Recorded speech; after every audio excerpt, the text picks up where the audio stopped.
Hello, this is Monty Parent with Outdoor Fathers. Years ago I had a Rottweiler. Had her for 11 years, exactly 11 years. In fact, I knew the day she was born, and she passed away on her birthday 11 years later. But she was a welcome, grand addition to our home for all those 11 years. And here's why. Uh, when that dog came into our home, Rottweilers had a reputation for being mean. They had a reputation for being aggressive. They had a reputation for being bad dogs.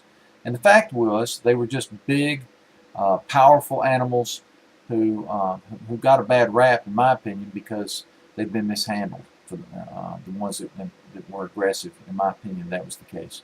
I didn't want an aggressive dog. I didn't want a mean dog. I wanted a pleasant addition to my home, and I trained my dog that way, and I handled her in a way so that she would be exactly that. She was like having another human in the house. She was so pleasant.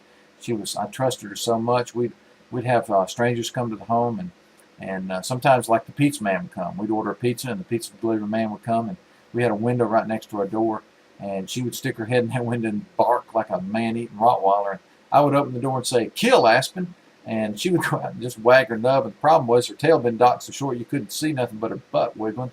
But if she had a tail on there, it had been going back and forth. But people, it would scare people. I ended up with a lot of free pizzas because of that. And I finally quit that when the fella jumped in the middle of my car and put a dent in the hood. But I guess I deserved that. But my point is, more than anything, is that I had a dog who had the tools and equipment to be mean and aggressive, but I didn't have that because I'd trained her and handled her in her fashion so that she'd be a docile, gentle, pleasant addition to our home. I had the same attitude with my kids.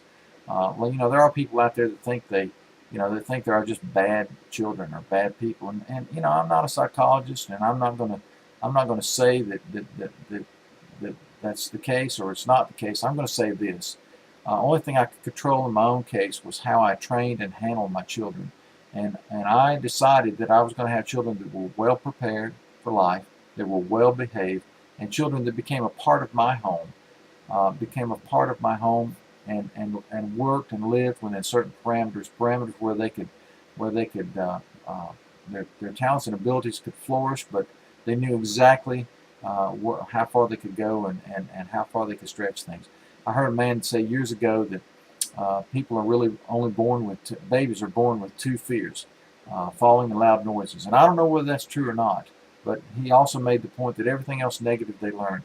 And I've tried desperately, and I've tried with a determination to put my children in situations where they only heard positive things from me, where they heard about how wonderful they were, where they heard about how much they could accomplish.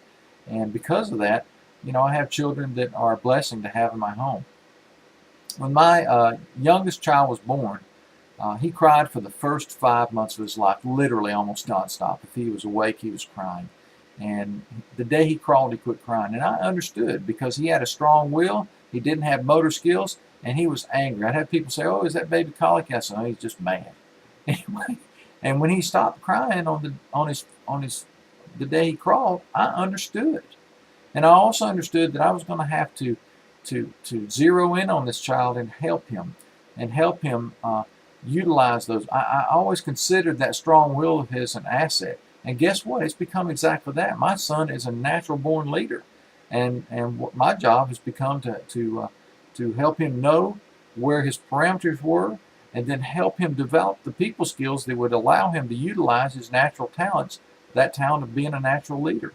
And if you could meet that child now, you would say, "It's amazing to me that you ever had any trouble with that child." I'll guarantee you that when he was 4 and 5 and 6 years old, if I'd have taken him to a doctor, he would have told me that he had one of them acronyms, A, B, C, D, E, F, G, and he was working on H, I, J, K, L, M, N, O, P. I chose not to do that. I chose to be creative. I chose to get in his head. I chose to understand him. I chose to make a difference in his life.